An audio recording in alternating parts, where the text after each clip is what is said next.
Vijay sir வந்து இப்போ ஒரு பொதுக்குழு போட்டு ஃபர்ஸ்ட் பேசுறாரு மேடையில் ஏறி பேசும்போது ஒரு அரசியல் தலைவராக பேசுறாரு. Man may come the man may go but I am go for ever சொல்றாரு. பட் அது எழுதின ஆர்த்தர் வந்து வில்லியம்ஸ் பிளேக் அப்படின்னு சொல்றாரு. பட் அது எழுதின ஆர்த்தர் வில்லியம்ஸ் பிளேக் இல்லை, ஆல்பிரட் டென்னி ஜான்றவர் தான் எழுதியிருக்காரு. ஏன்னா ஒரு அரசியல் தலைவர் வந்து ஒரு இடத்துல பேசும்போது, ஏன்னா நானே ஒரு குறிப்பேச்சு தான் பேசுவேன், அது தெரிஞ்சுட்டு தான் நம்ம பேசணும். தப்பாக பேசினா அங்கே இருக்கிறவங்க எல்லாருமே அது கிரிட்டிசைஸ் பண்ணுவாங்கன்னு தெரிஞ்சுக்கணும்.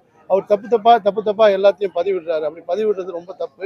விஜய் சாருக்கு நான் சொல்லிக்கிறேன், உங்ககிட்ட நிறைய அரசியல் புலிகள் இருக்காங்க. நீங்கள் எழுதி கொடுக்குறப்ப நீங்கள் ஒரு வாட்டி செக் பண்ணி படிச்சீங்கன்னா நல்லா இருக்கும். இது மாதிரி தப்பா பேசுறது இனிமேல் அதை தவிர்க்கணும்னு சார். புரட்சி தலைவர் எம்ஜிஆர்னா அவர் ஒருத்தர் தான் சார். எம்ஜிஆர் வந்து அரசியல் அனுபவங்கள் பார்த்தீங்கன்னா தந்தை பெரியார், பேரறிஞர் அண்ணா, கலைஞர் கருணாநிதி இவரோட நண்பர்களாக இருந்து அரசியல் பயின்றவர். அமைச்சர் சேகர்பாபு சொன்ன மாதிரி அரசியலில் வந்து ஒரு குழந்தை விஜய் சார். அவங்ககிட்ட இருக்க பசங்களுக்கு யாருக்குமே ஓட்டு இருக்கான்னு கூட தெரியாது.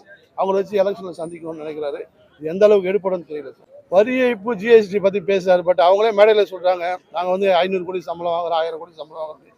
இன்னைக்கு சென்னையை சுற்றி இருக்கக்கூடிய 90% திருமண மண்டபங்கள் எல்லாம் விஜய் சார் தான். நீங்கள் வடபழனி, போரூர், ஈசிஆர் இந்த ரோட்டில் எல்லாமே அவருடைய திருமண மண்டபங்கள் தான் இருக்குது.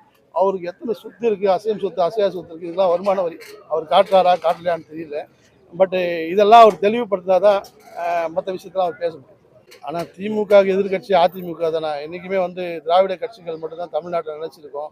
அவங்க வேணால் பேருக்கு சொல்லிக்கலாம், நானும் ரவுடி தான் அவங்க சொல்லிக்கலாமே தவிர, தாவேக்கால இருக்கிறவங்க எத்தனை பேருக்கு ஓட்டு இருக்குன்னு அவங்களுக்கே தெரியாது. ஓட்டு இல்லாதவங்களை வச்சு நான் வந்துடுவேன்னு சொல்கிறது எந்த அளவுக்கு நடக்குன்னு தெரியல. ஆனால் விஜய் சார் அவருடைய தன்னம்பிக்கையை அவர் வெளிக்காட்டுறாரு. பட் தேர்தல் முடிவு பண்ணோம், அவருக்கு என்ன பரிசு கொடுக்கணும்னு சொல்லி தேர்தல் தான் முடிவு பண்ணும்.